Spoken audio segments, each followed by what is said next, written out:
Fala galera, aqui é o Renato de Sacada de Anestesia, estou aqui para mais uma sacada das 365 que eu vou dar no ano de 2019. Hoje eu vou falar um pouco para vocês sobre o opioid free, né? Tá muito na moda, vocês devem escutar bastante falar sobre isso, inclusive devem praticar de alguma forma, em algum caso, né? Ou já praticaram a anestesia opioid free, né?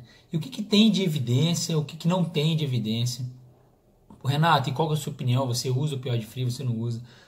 A realidade é a seguinte, pessoal, desde 1960, quando o opioide começou a ser utilizado na anestesia, ele virou a base da anestesia, né? Porque antigamente, né, antes disso, antes de 1960, por exemplo, a anestesia era basicamente inalatória, e aí tinha muito efeito colateral, como náusea e vômitos, muita hipotensão. E quando o opioide surgiu, ele surgiu meio que para acabar com essa instabilidade hemodinâmica, e ele começou a conferir maior estabilidade hemodinâmica e maior analgesia, né? Então a anestesia começou a se tornar mais estável no intraoperatório e se tornou a base da anestesia, ou seja, era anestesia baseada em opioide praticamente. E as doses de opioides eram muito grandes, né?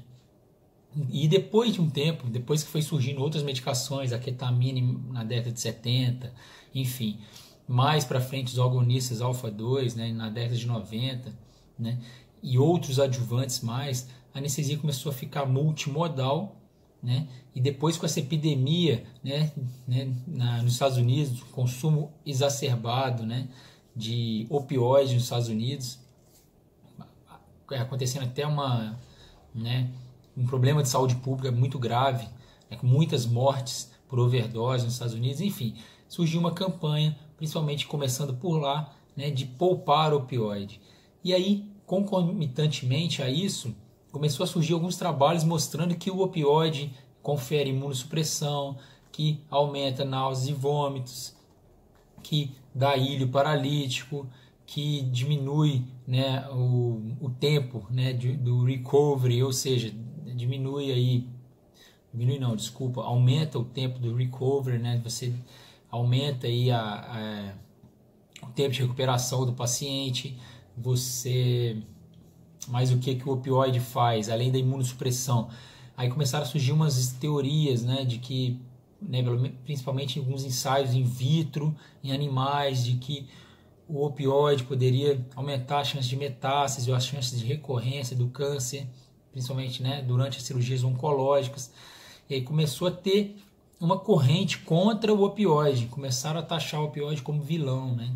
E aí começaram a conferir, né, um título do opioide, né, como se fosse o vilão do ERAS, né, do protocolo ERAS, né, que é um protocolo que visa a rápida recuperação do paciente. Mas assim, pessoal, não é tão por aí não. Por quê?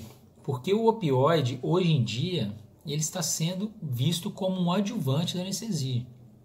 Se não está sendo visto agora, logo mais ele vai ser utilizado como um adjuvante. E o opioide é a droga mais antinociceptiva que nós temos.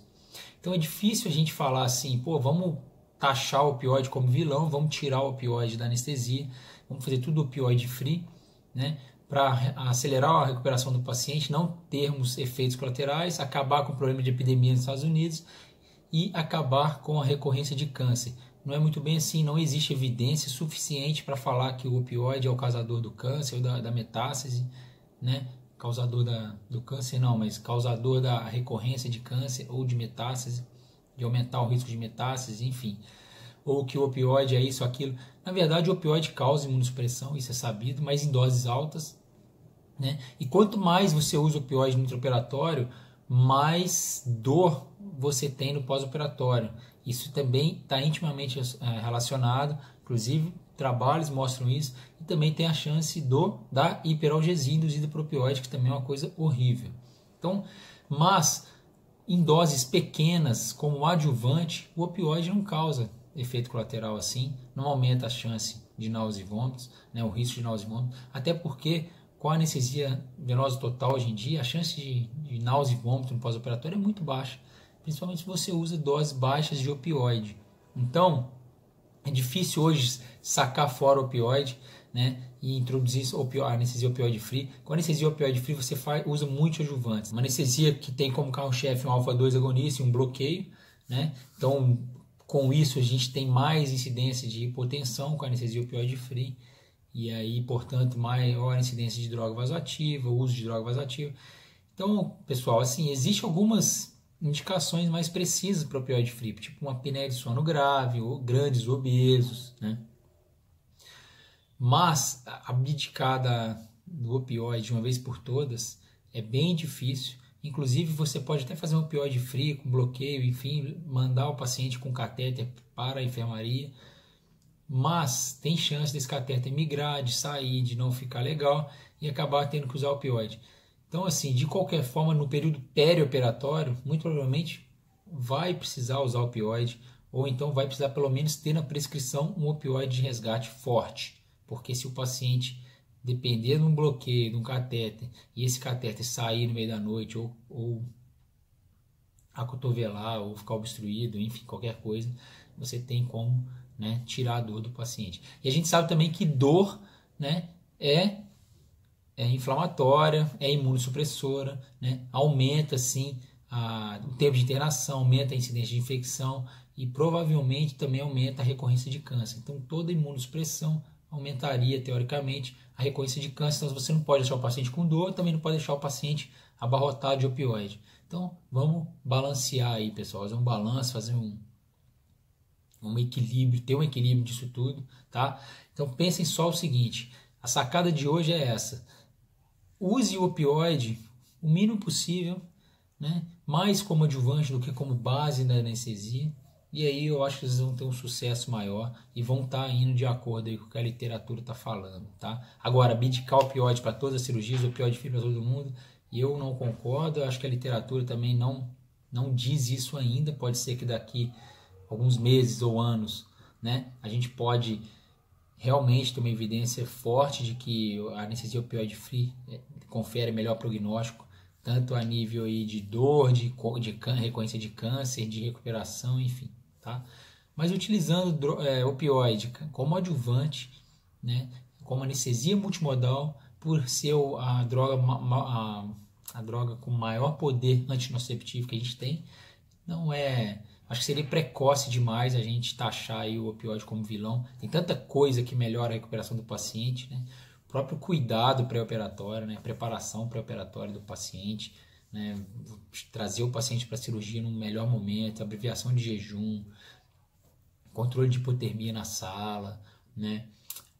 Cirurgias minimamente invasivas, menos tempo de cirúrgico, né?